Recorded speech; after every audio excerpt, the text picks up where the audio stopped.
Hello everybody, welcome to Beepanock Farm. Today we're going to talk about how we do our show preparation and also the process that I go through in order to select the best stock to take to a show. So it probably goes without saying that there's some core ingredients really to get a good show animal.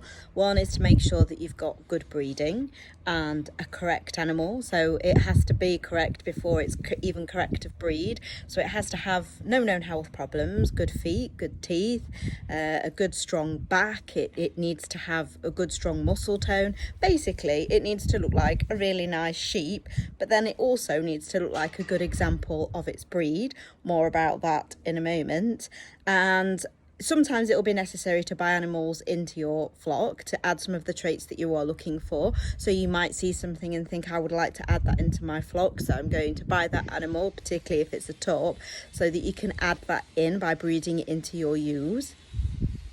So this here is Balmoral. He is a really good example of what I've just been saying. We bought him last year and we already have his first lot of lambs. He's an absolutely lovely fellow. Somebody else bred him. They've bred him really nicely. He was bred by Crag Rylands, and he has some lovely traits both to look at and in behaviour. Although he weighs in at about 100 kilos, I can relatively easily manage this top on a halter. So because somebody else has put in the groundwork for me, that does make it relatively easy for me to manage and handle him. And these are the traits that I would like to breed on into my own animals, be it ewes or rams, although I did specifically select him to breed in for nice ewes. However, nothing goes swimmingly. This is an abscess, so it is clearing up and it's looking a lot better than it was. But for this reason, poor Balmoral will not be attending Derby County Show. This here is Cupid. People who follow the channel have seen Cupid before. She attended a few shows as a ewe lamb last year. So I selected her as my best ewe lamb out of the flock last year, and I went to the efforts of halter training her and trimming her up on more than one occasion so that she's used to that process, used to being handled. And then this time round I've just been able to go and get her out of the field and lead her along. So there we go, that's a good example of an animal that we've kind of selected from our stock and done everything with that is needed to make for a nice show animal. These two felons that are in with Cupid are Danny Boy and Diamond, who I believe are the best ram lamb and ewe lamb this year. I'd just like to say there's no guarantees that I've got this right. These are just the ones that look the very best at this moment in time. So I've brought them out of the field and brought them in here where I can manage what feed they have, get them handled a few times a day, get them on the halters, get them in the trimming stand, they've been bathed already, and basically just get them used to everything that will be involved in showing life. As I just said, there are no guarantees, so I may have selected this stock as the best ones for now, but that doesn't mean in a few months' time that will remain the case. I like to think that it will because I got it very right with Cupid. I do have probably two other bigger shearling ewes, and they might be bigger but they're not better. She's very, very correct. She's very correct of breed. She's a lovely shape, and because I handled her last year, it's now much easier for me to choose to take her. So I think as well sometimes you have to put like the level of enjoyment on your day when you're being towed around the ring or the animal that you're trying to lead leaves the ring, which I have also experienced. So yeah, I'm hopeful that the work has paid off with that one. And like I say, with the ewe lamb and the ram lamb, I am actually fairly confident with the ewe lamb that I have got it exactly right. The reason being is that her mother always gives brilliant lambs. She's a very well-bred ewe herself and has given us some incredible stock. So I do think I've probably got it right with her. With Danny Boy, he comes out of Snowball. Anybody who watches the channel regularly knows and loves her. She's really naughty, she eats clothes, she rams people over. She's really quite tame, and that trait does seem to have passed on to him, and he's relatively easy to handle. So yeah, that's just a little bit about the background of why I've chosen these animals, and I hope I've got it right. And then we move on to the next bits of what needs to be done with them. Ideally, you should be bathing your lambs a fair few weeks before your first show, otherwise they end up a bit too white and all of the lanolin and oils come out of their wool, so they end up looking a bit too fuzzy. But hey ho, we only bathed ours about 10 days to 2 weeks ago. But here's some amusing footage of Henry helping bath them. How's it going? Do you think he's standing nicely for you? Have you, don't wet his face if you can help it. Have you done his body?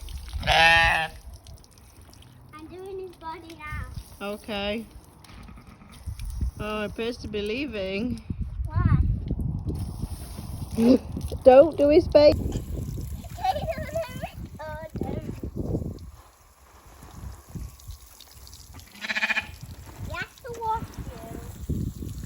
Have you got to wash her? You're going to wet her all over so that I can rub the soap in?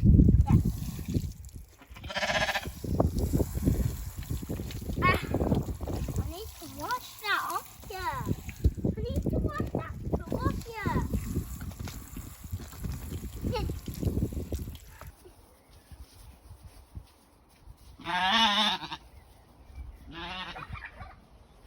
Not so quick. Not so quick. Behind me. Ay. So quick are you? Not so quick. You know, so quick. You. Very good. So this is Cupid in the stand, ready for a little trim. I really do mean a little trim.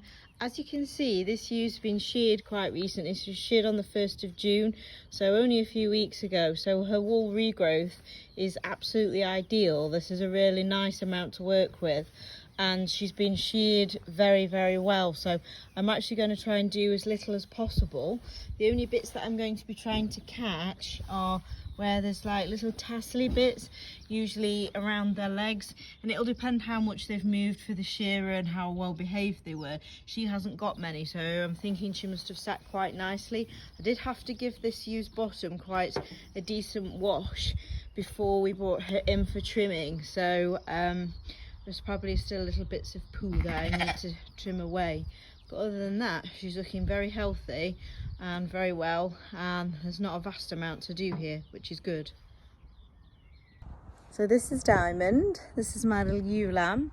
I've given her a really good trim and preen all over. I'm just yet to do her face, her nose, her ears, her mouth, and there's a few last little tassely pieces of wool that I just want to clip off to give her a nice all round finish.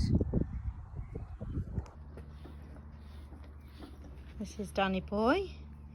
Henry's giving him a good brush. So this is a process that's known as carding. It's kind of fluffing the wool up.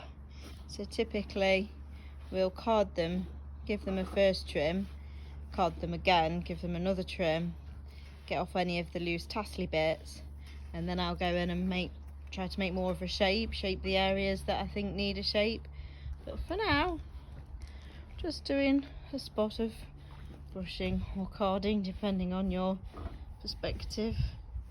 Danny Boy seems to be enjoying the attention anyway, so that's all good. You having a nice time, Henry? So I've done the best job that I can really with Danny Boy. We probably will have a bit of time at the show in the morning to kind of tidy him up and do a few last bits and pieces, but it's boiling hot. It's getting towards Henry's tea time. I think he's getting bored. The sheep are getting to the point where they've kind of had enough. I'm getting a bit burnt, so I think it's probably time to call it quits, prepare the truck and get a good night's sleep in readiness for the morning's activities.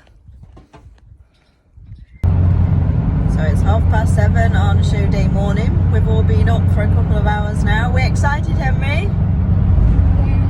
Yeah? You're excited to show your sheep? Daddy's not that excited. He's just concentrating on getting us there safely. So we ended up getting back quite late on the day of the show, and I've got loads of pictures to show you guys.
This is the show team here now, resting.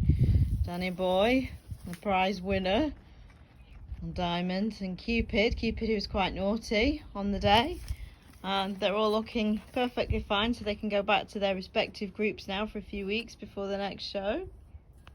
So I guess at this point I should say that I probably feel slightly disappointed that we only got one placing for one of the animals, but the standard of the stock that was there in general was absolutely excellent. And I'm not just talking about the Rylands. You could see, like, in all of the sheep classes there was some really impressive stock in those pens, and some very worthy winners.